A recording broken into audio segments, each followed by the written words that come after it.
Welcome to a journey into the shadowy realms of the mind with Dark Psychology and Manipulation by William Cooper. This is a book that confronts the more ominous facets of human psychology, a realm often left unexplored by mainstream studies. It's a journey that brings us face to face with manipulation, deceit, and the underbelly of human interactions. Now let's talk about the man who dares to tread this path, William Cooper.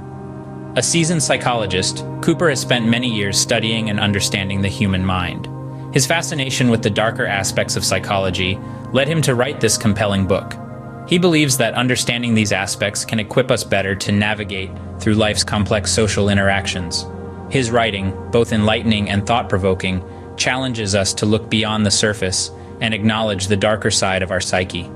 Join us as we delve into the mind's dark corners, guided by Cooper's insightful writing. Firstly, Cooper introduces us to the concept of dark psychology. This intriguing realm of the human mind is all about manipulation, deceit, and coercion. It's a psychological technique that appeals to the darker side of human nature, the side that's driven by self-interest, power, and control. Dark psychology encompasses a wide array of strategies and tactics, from subtle persuasion to outright manipulation. It's not just about exploiting others' weaknesses, but also about understanding their desires, fears, and vulnerabilities. By doing so, individuals employing dark psychology can steer others' actions and decisions to their advantage. However, it's important to remember that dark psychology isn't inherently evil.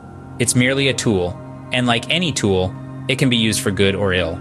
It can help us understand human behavior, foster empathy, and even protect ourselves from manipulation. Dark psychology, as Cooper illustrates, is a tool of influence used for both good and ill. Chapter 2 takes us deeper, exploring the techniques of manipulation.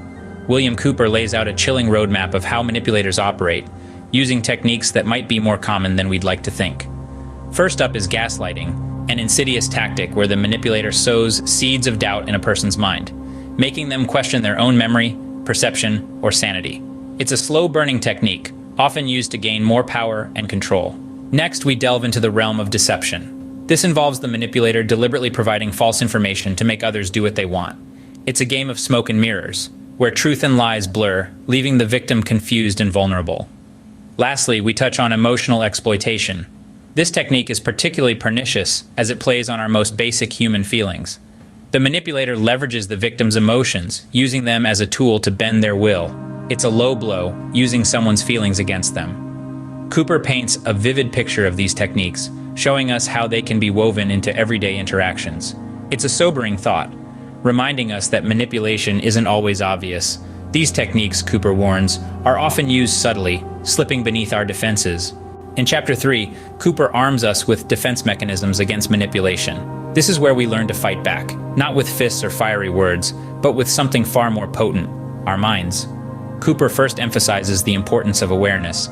It's about keeping our eyes wide open, understanding that manipulation is not a mere theory, but a reality that can permeate our lives. It's about recognizing the signs, the subtle changes in behavior, the veiled threats, and the sugar-coated lies. Next, he champions the power of critical thinking. He encourages us to question everything, to challenge the status quo, to delve deeper than the surface. It's about not accepting things at face value, but instead analyzing, dissecting, and understanding them. Lastly, and perhaps most importantly, Cooper talks about setting personal boundaries. This is our fortress, our safe haven. It's about knowing our worth, recognizing our rights, and refusing to let anyone infringe upon them. It's about standing our ground, saying no when we need to, and not allowing ourselves to be swayed by false promises or emotional blackmail.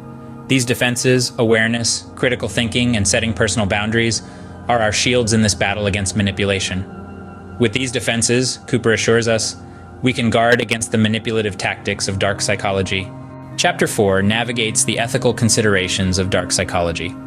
William Cooper passionately emphasizes the importance of ethical usage of psychological techniques.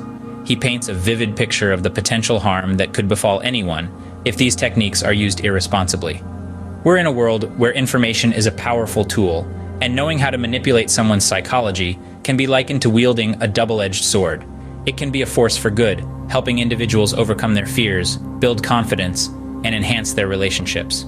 However, on the flip side, when wielded irresponsibly, it can lead to manipulation, exploitation, and even psychological harm. Cooper stresses that the knowledge of dark psychology should not be used as a weapon to control or harm others, but as a tool to understand and protect ourselves and those we care about from potential manipulation.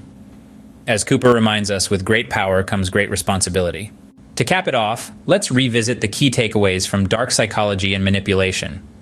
Our journey began with understanding dark psychology, a realm that delves into the depths of human behavior, revealing the hidden and often malicious intentions that drive our actions.